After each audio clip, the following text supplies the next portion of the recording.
I'm about to spend £500 getting my van winter ready. And do you know what? That's not even including a winter heater. Or I'm not doing a winter heater just yet.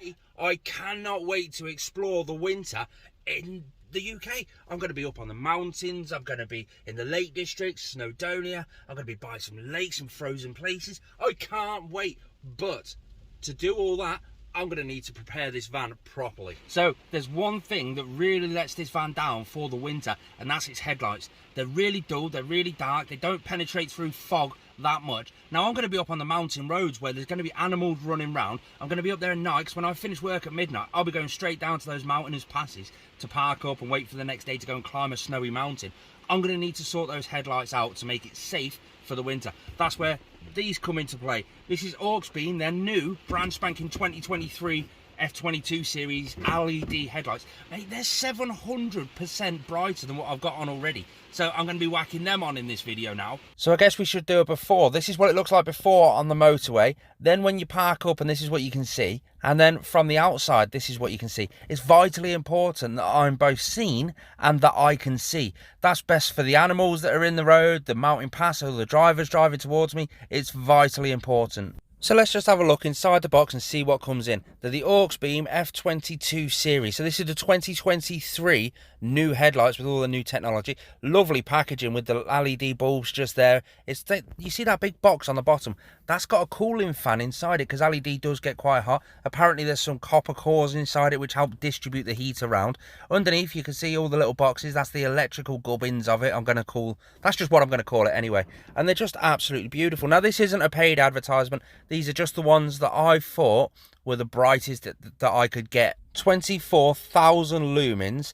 That's 700% brighter than what I've got, and 50,000 hours. Underneath the box, you get your full instructions on how to fit them, all your warranty cards. It tells you all the little details that you need to know about them, really. You get the little fittings kit. Now, it's just a couple of sticky pads for the electric boxes and a couple of cable ties for tidy management.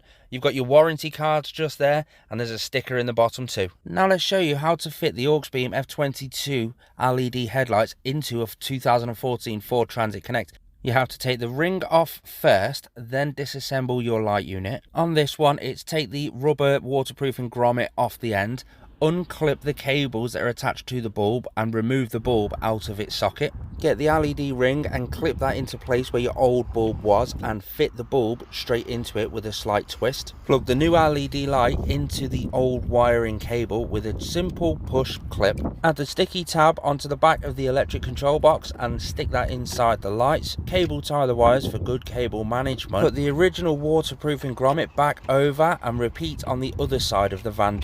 That was actually really simple to do. Let's have a look and just see what they look like now. I'm actually really stoked for this. This is going to help me out massively on the mountain roads. I'm going to leave you there and I'm going to turn the lights on. First off, we have to turn the ignition on. Then we turn the lights on. Right. Oh wow! Look at how bright they are. And this is like proper middle of the day daylight. Looks like it's going to rain, but wow! Yes, that is going to help me massively. Let's go and try them out at night time. First case scenario, stupid o'clock in the morning driving down the motorway. You've got your before and your after. Now you may think it might be blinding oncoming drivers. I'll show you a trick to that at the end to make that so it doesn't happen. There you go, we've split screened it on the other side as well. Top to bottom, you can see how further forward it actually penetrates down the road without actually blinding other drivers. I'll show you that in a bit. That's us parked up. You can see you've got the good pattern of light throughout the whole pattern that it hits the road.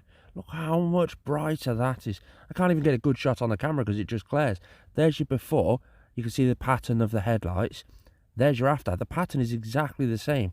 It's just a lot wider. So did you know there's a button inside every vehicle, or nearly every vehicle, where you can make your headlights go from their beam going up to their beam going down. Not so much up and down, more straight out and down. When you do have your super bright headlights in, you want to be able to move it down so it points more down at the road and not dazzle all the other drivers. But when you've got your dual headlights in, I tend to have mine pointing more outwards. The reason they put that inside these vans is so your headlights can go a bit further down the road on motorways than on little country lanes. On the Ford Transit Connect, you've got the headlight switch just here. If you press that middle button, it pops out. See these numbers here? 0 round to 4. 4 means it's pointed the furthest down. 1 means it's pointed the furthest out. Let me know if your vans have got that as well, because I know it's on all Fords. Every single Ford has exactly the same. Whether or not VWs or Ivecos or Fiats or Peugeot Boxers, whether they have it or not, I'm not too sure. But the Ford Transit Connect does. We did get the auxbeam sticker, so I'm trying to think where to put it on the van now. I've already got a Fat Willys one down there, so I'm tempted to just go straight under there like that. Yeah, that'll do me.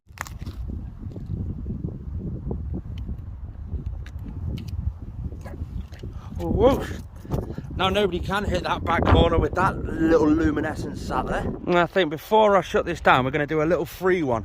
If you have a look down these little nooks and crannies, autumn is well in swing. Time to get out all of these.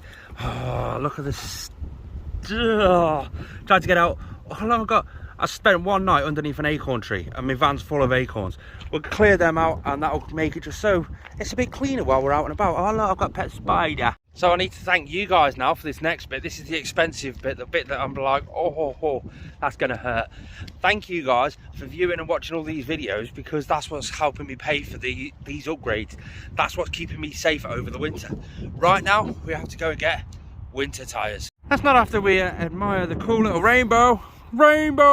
After getting the tyres, we met up with Miss Indy Vanna Jones, had a bit of bite to eat. You know, you've got to have your little date with the sweethearts. And then I'm heading back to somewhere local to work, ready for work tomorrow. Ooh, nice new set of winter tyres. Actually just got a cracking bargain on them. Last time I got tyres done, they were part ones. I just went to the part one place, they were cheap and cheerful, they got me through. But one of them was a winter tyre that I didn't know about, and it's actually really good. So we actually only put 3 brand new winter tyres on it. He actually done it quite clever actually, because the winter tyre that was on it was on the front, and he's put 2 new ones on the front and moved that front winter tyre onto the back. I put another new one on the back, so it's going to be nice and balanced when I'm going around the mountain roads in the middle of the snow. Oh, I can't wait for the winter. Am I the only one out there that's actually really childishly excited about the winter? I've not got any actual solid plans on the winter, what I'm going to do or anything like that. I'd love to go back up to Glencoe and drive the A82, the Glencoe Road in the snow with all the mountains either side of you. That's going to be breathtaking. But apart from that, hiking the mountains, enjoying life, seeing what happens. Oh, I can't wait. There will be a part 2 to this video. One, we took insulation out of there and out of the ceiling when it was really hot, because obviously heat rises and we wanted it to escape nice and easily, and plus that door panel was the easiest one to get off, so we eliminated that. We've been out and bought some. We've got to stick all that in. That's in part 2. We've also got a big upgrade, another upgrade that's going to be a stupid upgrade for the front of the van. Now yes, we've already got the headlights in. Those headlight bulbs are super bright. But what about a light bar? We may or may not have already ordered a light bar for the front of the van. Now, granted, it's illegal to have your light bar on your main beams in the UK. You can't do it, it just blinds everybody. So we've got it on a little toggle switch, and that's another video, because that's going to be a complicated wiring setup, so to speak. And me being colourblind, chances are the van's going to be burnt to the ground. I don't even know if I can fit it to the front with the solar panel being there, but I've got a good idea to fit the light bar onto the back, pointing out to the back, so that when we're parked up at night, I can just open the door, light bar on, and then just sort of illuminate the land. Maybe even hook it up to the leisure battery instead of the actual van battery. That way it's not going to drain the battery when we are parked up. Stick a nice colour app changing light on it, so it's sort of, it's nice and, oh yeah. That's just an idea we're having. We've had coffee. The mind's running with loads of ideas today. Anyway, that's to come in part 2 of preparing the van for the winter. Thanks for tuning in, guys. If you're new, subscribe. Links are in the description.